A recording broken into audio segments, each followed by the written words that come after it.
అదేంటండి, ఏదైనా తన భార్యలు ఎదురుగుండా ఇంకొకరి దగ్గరికి వెళ్ళిపోవటం అనేది నేరం కదా?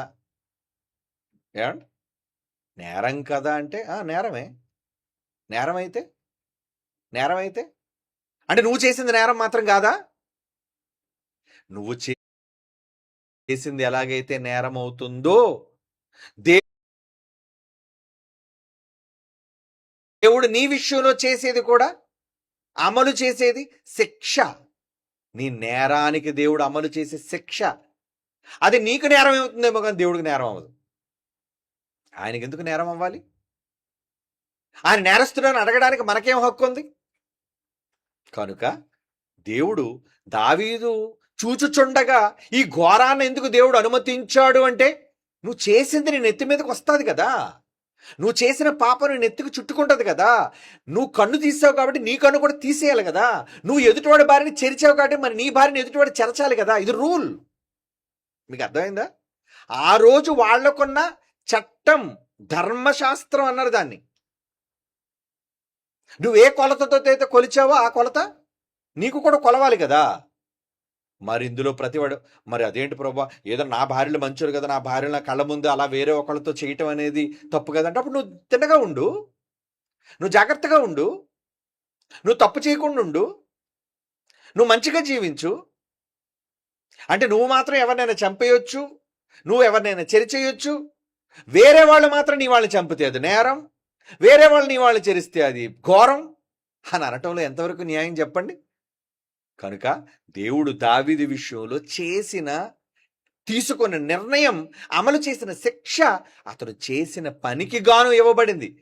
అంతేగాని ఎక్కడ పాత ధర్మశాస్త్రంలో దేవుడు దాన్ని ధృవీకరించేసి, ఏమండి మీకు నచ్చిన వాడు పొరుగువాడిని భార్యలు తెచ్చేసి మీరు ఉంచేసుకుంటారా అని దేవుడు చెప్పాడా? అలా వక్రీకరిస్తారు వీళ్ళు. అందుకే వాళ్ళకి సందర్భాలు తెలియవు. ఈ సన్నాసులకి,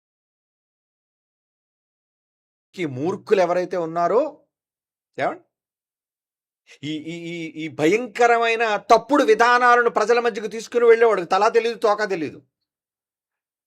కేవలం ఈ విషయాన్ని మాత్రం చెప్పి చూడండి బైబిల్లో ఎంత ఘోరంగా ఉంది. చూడండి బైబిల్లో ఎంత దారుణంగా బైబిల్లో దేవుడు రాయించారంటే అసలు ఎందుకు రాయించాడు, ఎందుకు అలా ఉంది, ఎందుకు జరిగింది, దాని పూర్వపారాలను కూడా ఆలోచించాలి.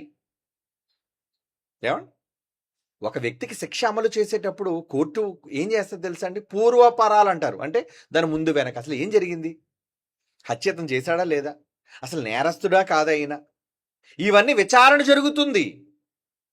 అంటే పూర్వపరాలు పరీక్షించడం అంటారు దాన్ని.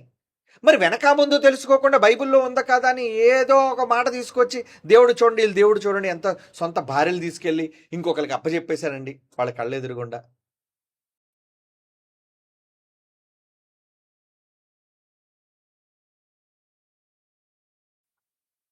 ఎందుకు చేశాడు అంటే